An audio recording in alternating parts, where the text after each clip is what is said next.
Assalamualaikum warahmatullahi wabarakatuh. Jumpa lagi bersama channel saya, Filialah. Jadi di kesempatan video saya kali ini, saya sharing mengenai metode pemupukan pada sawit ya. Supaya lebih mudah dipahami, saya buat perbandingannya atau gambarannya kita perbandingkan dengan sawit perusahaan dengan sawit pribadi yang seperti kita jalankan ya. Jadi biar mudah dipahami bagaimana skema pemupukan sawit perusahaan, bagaimana skema pemupukan sawit pribadi mandiri yang seperti kita jalankan ya. Sebenarnya untuk pemupukannya sama ya, menggunakan pupuk tunggal, menggunakan pupuk majemuk. Cuman yang menjadi pembeda adalah skenario atau skema pemupukannya yang hebat ya untuk perusahaan dibandingkan dengan sawit yang kita jalankan, yang kita rawat, yang kita jaga. Jadi kalau semisal pupuk skemanya pupuk sawit perusahaan ini ada masanya ya. Kalau kita 1 tahun biasanya cuma 3-4 kali. Kalau untuk sawit perusahaan ini di dalam setiap skema 1 ini masih banyak rentetan pupuk selanjutnya ya. Semisal seperti ini ya. Jadi kalau utamanya dia pupuk jatuh masa pemupukan, yang pertama dia lakukan pemupukan menggunakan pupuk dolomit, kemudian disusul dengan pupuk urea ataupun SP36 setelah 2 minggu pemupukan dolomit ya. Dan itu sampai 2-3 kali. Kemudian 3 bulan kemudian dia kembali lagi melakukan pemupukan. Yang pertama menggunakan rock fosfat ataupun pupuk urea. Kemudian setelah 3 bulan dia menggunakan pupuk lagi. Itu ya yang menjadi pembeda.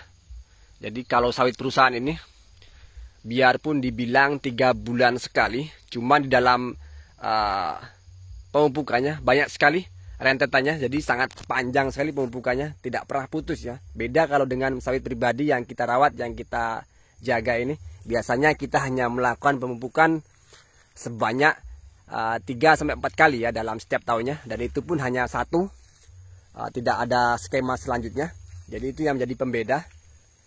Sebenarnya tidak masalah ya rekan-rekan kalau kita dapat mengerti apa yang dibutuhkan dalam sawit kita ini, baik pupuk tunggal, pupuk majemuk, asalkan kita tahu.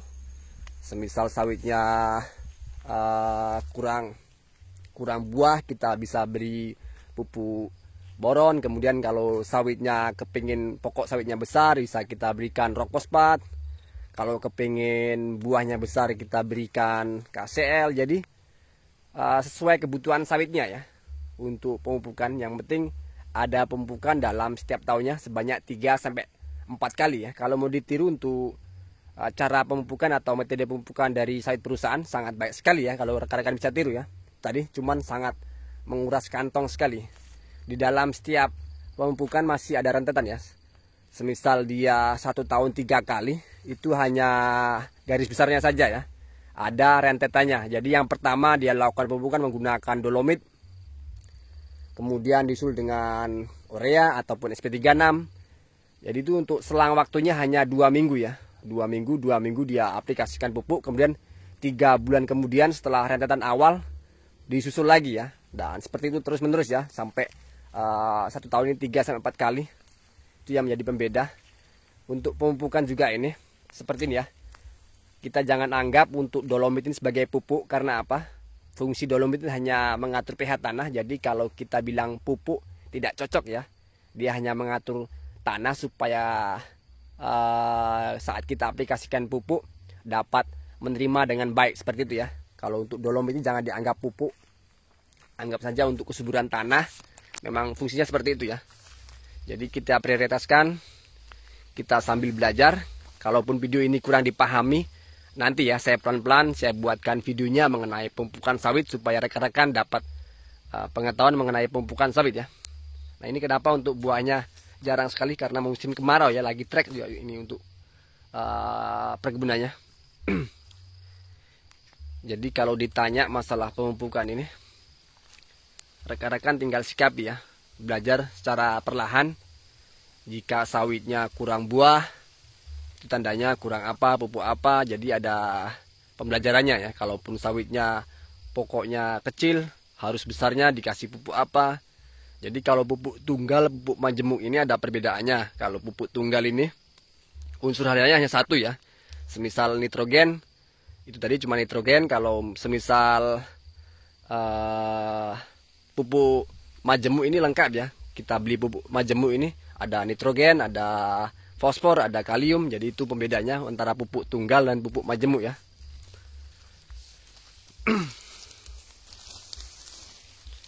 Pembedanya tujuannya sama ya, dari sawit perusahaan, sawit pribadi ini membuat pokok sawitnya tumbuh ideal, besar, performa buahnya baik, performa pokok sawitnya baik. Sama ya, menggunakan pupuk tunggal juga pupuk majemuk ya. Di sini tinggal kita tetapkan sendiri ya, bagaimana setiap performa pokok sawit kita. Jika daunnya kuning kita bisa beri pupuk urea, pelepahnya kuning kita bisa beri pupuk urea. Kemudian kalaupun buahnya kecil kita beri pupuk KCL. Nah seperti itu ya. Untuk pokok sawitnya kecil kita bisa beri pupuk rock fosfat. Semua pupuk ini ada fungsinya masing-masing. Tinggal rekan-rekan pelajari sawitnya ini kurang apa dan harus diberikan pupuk apa, seperti itu ya. Jadi setiap tahunnya rekan-rekan lakukan pemupukan 3-4 kali untuk pemupukan perkebunan mandiri pribadi seperti yang kita jalankan ya. Kalau mau diikuti cara perusahaan silakan ya. Itu lebih baik karena pemupukannya sangat ketat sekali ya. Jadi kalau kita ini pemupukan sawit pribadi 3-4 kali cuman satu-satu ya. Jadi kalau perusahaan ini dibilang 3 kali setahun dalam setiap periode pemupukan pertama ini banyak sekali rentetannya. Nah seperti itu ya. Sebenarnya sangat sulit sekali menjelaskan pemupukan ini untuk rekan-rekan. Nanti kalaupun ada kesempatan lagi saya lebih buat video yang lebih detail lagi ya, supaya bisa lebih dipahami untuk rekan-rekan mengenai pemupukan. Satu persatu saya bahas mengenai pupuk, apa itu pupuk kalium, apa itu pupuk nitrogen, apa itu pupuk fosfor. Semua akan saya bahas biar supaya lebih jelas dipahami ya untuk rekan-rekan semua ya, fungsinya masing-masing. Jadi kegunaan pupuk di Indonesia sangat banyak sekali ya jenis pupuk ini ya. Ada urea, SP36, KCL, Yaramila, NPK, NP, NK, banyak sekali ya. Ada Ponska, ada apa lagi. Nanti saya jelaskan satu persatu supaya lebih tepat sasaran ya, untuk rekan-rekan bisa dipahami. Oke, untuk sementara mengenai pupuk ini, kalaupun ada rekan-rekan kurang memahami ataupun perkataan saya kurang benar, silakan ya. Belum dipahami silakan tulis di kolom komentar. Jika ada kesempatan saya balas ya untuk komentar-komentar ya rekan-rekan ini ya. Oke, saya tutup. Saya ucapkan mudah-mudahan untuk rekan-rekan semua yang punya kebun sawit hasil panennya selalu melimpah ya. Yang baru tanam untuk kebunnya aman dari segala jenis hama, pertumbuhannya baik, dan nanti hasil panen selalu melimpah. Kemudian yang ada niatan tanam sawit belum terlaksana, mudah-mudahan segera terlaksana, tercapai, rezekinya dipermudah ya. Oke, saya tutup. Assalamualaikum warahmatullahi wabarakatuh.